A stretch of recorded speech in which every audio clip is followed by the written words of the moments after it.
Afghanistan, as history shows us, is a land where invaders or occupiers have never been able to conquer, from the Persians to Alexander the Great, the British and the Soviets.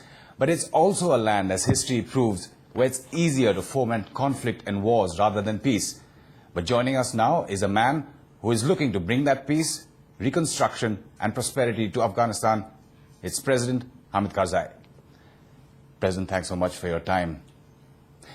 If I can just go back to the time when NDTV was covering the blast on the Indian embassy very recently, we got the impression that your administration wanted to send a message out to Indians, to India, especially to those who were killed.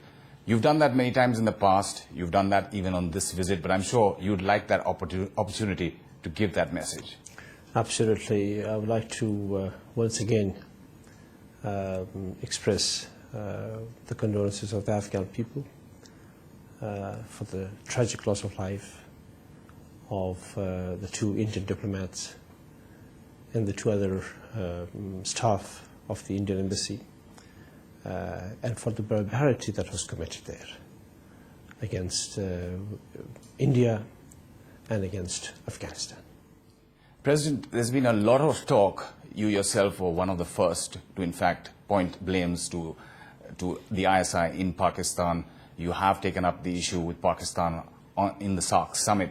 Is there any credible proof or evidence? Because there were some reports that explosives with Pakistani ordnance factory markings could have been found. Our sources tell us that some packing in the suicide vehicle could have had Pakistani material. What evidence do you have, sir? Well, we and some of our allies have evidence not only from the scene of the explosion, but evidence beyond that would unfortunately indicate a hand like that. Therefore, we are fairly confident of what we are talking about.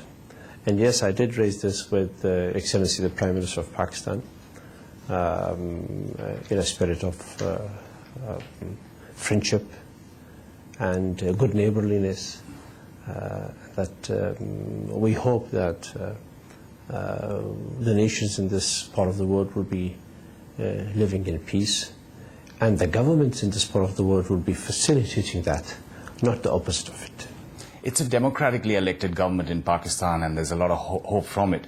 But in your understanding, are these rogue elements within the military or the ISI?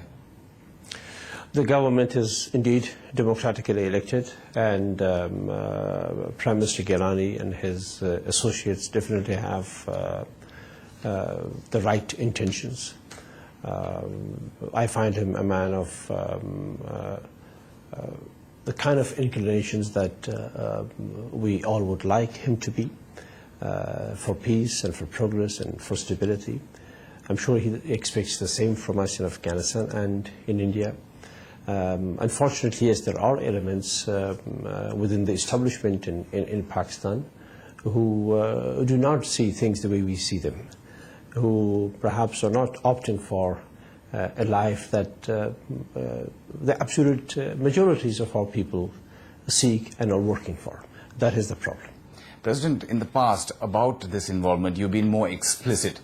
On your visit here, it is a bilateral visit. It seems it's more toned down.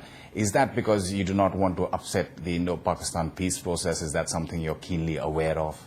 Well, India knows what's going on, Afghanistan knows what's going on, and our allies in the war against terror know what's going on, definitely more than what we do, because they have better capabilities to learn.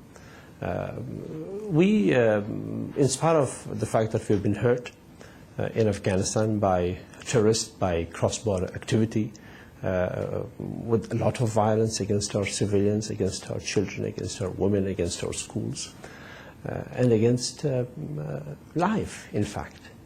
The same happens in India. But we look at it not from a point of view of trying to criticize or point blame or get at those who are perpetrating from Pakistan all this atrocity against us, but from a stand of trying to convince them that that's not the right thing to do, that that's not the way forward, that the way forward is by bringing prosperity and better life and not by killing people.